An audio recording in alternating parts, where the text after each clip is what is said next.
Los otros dioses. H. P. Lovecraft. En la cima del pico más alto del mundo habitan los dioses de la tierra, y no soportan que ningún hombre se jacte de haberlos visto. En otro tiempo poblaron los picos inferiores, pero los hombres de las llanuras se empeñaron siempre en escalar las laderas de roca y de nieve, empujando a los dioses hacia montañas cada vez más elevadas, hasta hoy, en que solo les queda la última. Al abandonar sus cumbres anteriores se llevaron sus propios signos, salvo una vez que, según se dice, dejaron una imagen esculpida en la cara del monte llamado Ngranek. Pero ahora se han retirado a la desconocida Kadat del desierto frío, en donde los hombres no entran jamás, y se han vuelto severos, y si en otro tiempo soportaron que los hombres los desplazaran, ahora les han prohibido que se acerquen, pero si lo hacen, les impiden marcharse. Conviene que los hombres no sepan dónde está Kadat, de lo contrario, tratarían de escalarla en su imprudencia. A veces, en la quietud de la noche,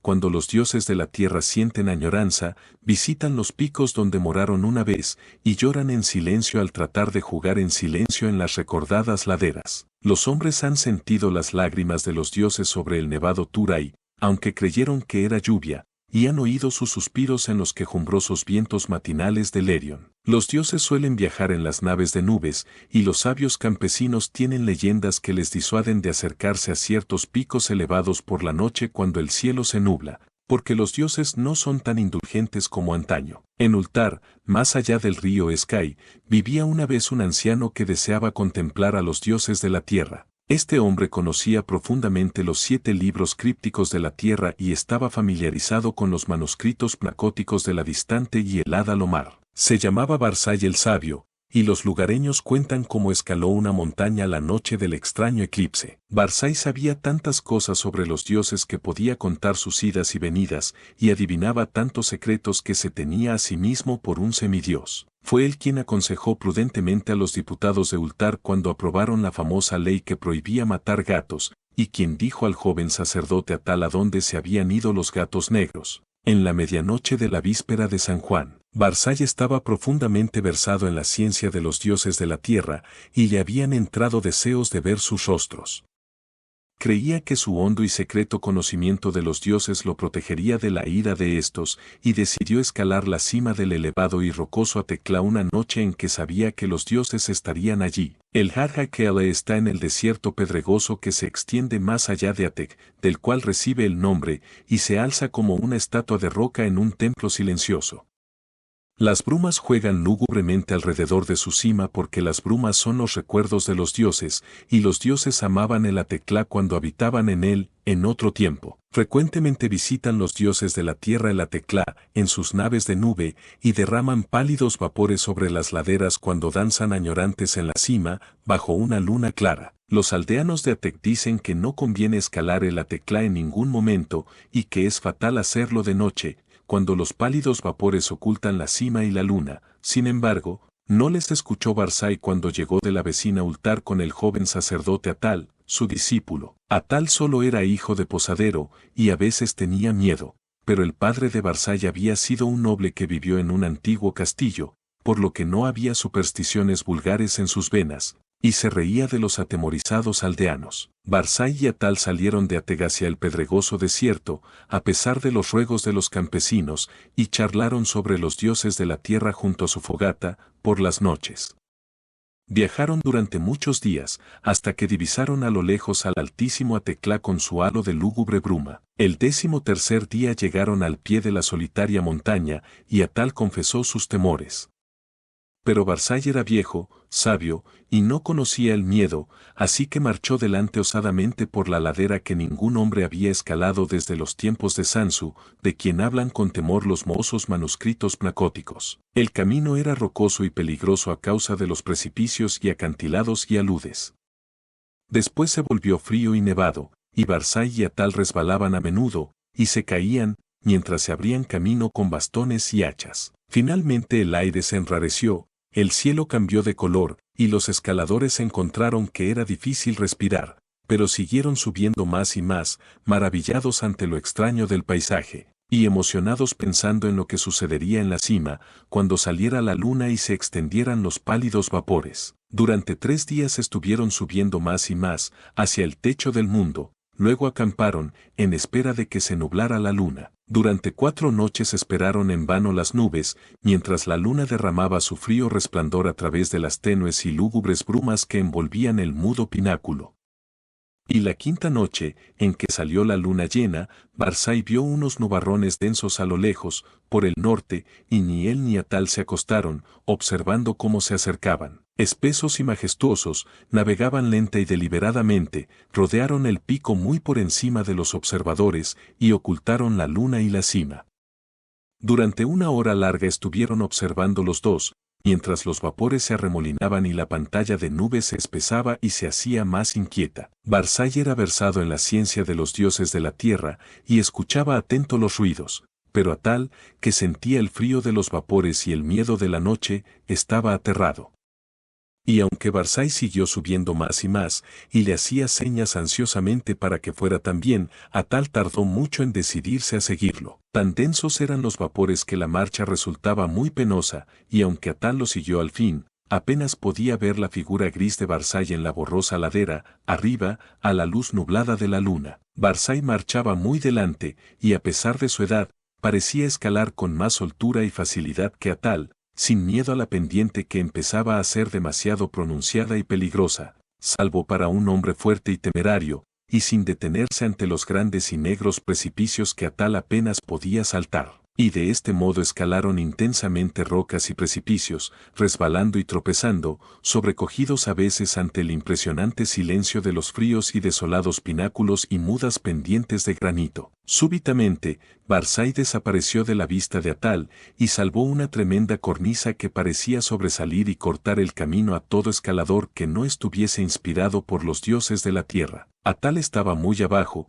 pensando qué haría cuando llegara a dicho punto, cuando observó curiosamente que la luna había aumentado, como si el despejado pico y lugar de reunión de los dioses estuviese muy cerca.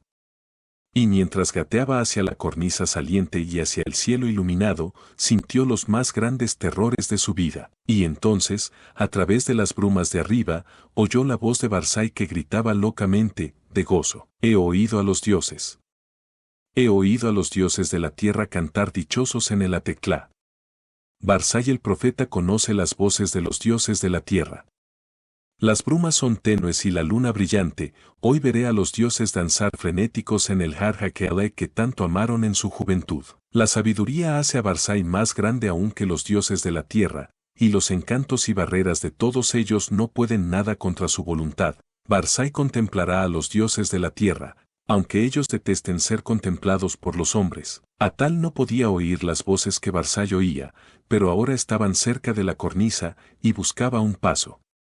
Y entonces oyó crecer la voz de Barzai de forma más sonora y estridente. La niebla es muy tenue y la luna arroja sombras sobre las laderas. Las voces de los dioses de la tierra son violentas y airadas. Temen la llegada de Barzai el sabio, porque es más grande que ellos. La luz de la luna fluctúa, y los dioses de la tierra danzan frente a ella. Veré danzar sus formas, saltando y aullando a la luz de la luna. La luz se debilita, los dioses tienen miedo. Mientras Barzai gritaba estas cosas, Atal notó un cambio espectral en todo el aire, como si las leyes de la tierra cedieran ante otras leyes superiores, porque aunque el sendero era más pronunciado que nunca, el ascenso se había vuelto espantosamente fácil, y la cornisa apenas fue un obstáculo cuando llegó a ella y trepó peligrosamente por su cara convexa. El resplandor de la luna se había apagado extrañamente, y mientras Atal se adelantaba en las brumas, monte arriba, oyó a Barzai el sabio gritar entre las sombras: «La luna es oscura y los dioses danzan en la noche, hay terror en la noche, hay terror en el cielo, pues la luna ha sufrido un eclipse que ni los libros humanos ni los dioses de la tierra han sido capaces de predecir. Hay una magia desconocida en el Har-Hakele, pues los gritos de los dioses asustados se han convertido en risas, y las laderas de hielo ascienden interminablemente hacia los cielos tenebrosos en los que ahora me sumerjo. Al fin, en la débil luz, he percibido a los dioses de la tierra». Y entonces Atal, deslizándose monte arriba con vertiginosa rapidez por inconcebibles pendientes, oyó en la oscuridad una risa repugnante, mezclada con gritos que ningún hombre puede haber oído salvo en el flegetonte de inenarrables pesadillas, un grito en el que vibró el horror y la angustia de una vida tormentosa comprimida en un instante atroz. Los otros dioses. Los otros dioses. Los dioses de los infiernos exteriores que custodian a los débiles dioses de la tierra. Aparta la mirada. Retrocede. No mires. No mires. La venganza de los abismos infinitos. Ese maldito, ese condenado precipicio. Misericordiosos dioses de la tierra, estoy cayendo al cielo. Y mientras Atal cerraba los ojos, se taponaba los oídos, y trataba de descender luchando contra la espantosa fuerza que lo atraía hacia desconocidas alturas, siguió resonando en el Ateclá el estallido terrible de los truenos que despertaron a los pacíficos aldeanos de las llanuras y a los honrados ciudadanos de Atec, de Nir y de Ultar, haciéndoles detenerse a observar, a través de las nubes, aquel extraño eclipse que ningún libro había predicho jamás. Y cuando al fin salió la luna, Atal estaba a salvo en las nieves inferiores de la montaña, fuera de la vista de los dioses de la tierra y de los otros dioses. Ahora se dice en los mohosos manuscritos placóticos que Sansu no descubrió otra cosa que rocas mudas y hielo, la vez que escaló el Ateclá en la juventud del mundo. Sin embargo, cuando los hombres de Ultar y de Nir y de Atec reprimieron sus temores y escalaron ese día esa cumbre encantada en busca de Barzai el sabio, encontraron grabado en la roca desnuda de la cima un símbolo extraño y ciclópeo de 50 codos de ancho, como si la roca hubiese sido hendida por un titánico cincel. Y el símbolo era semejante al que los sabios descubrieron en esas partes espantosas de los manuscritos placóticos tan antiguas que no se pueden leer. Eso encontraron. Jamás llegaron a encontrar a Barzai el sabio, ni lograron convencer al santo sacerdote Atal para que rezase por el descanso de su alma.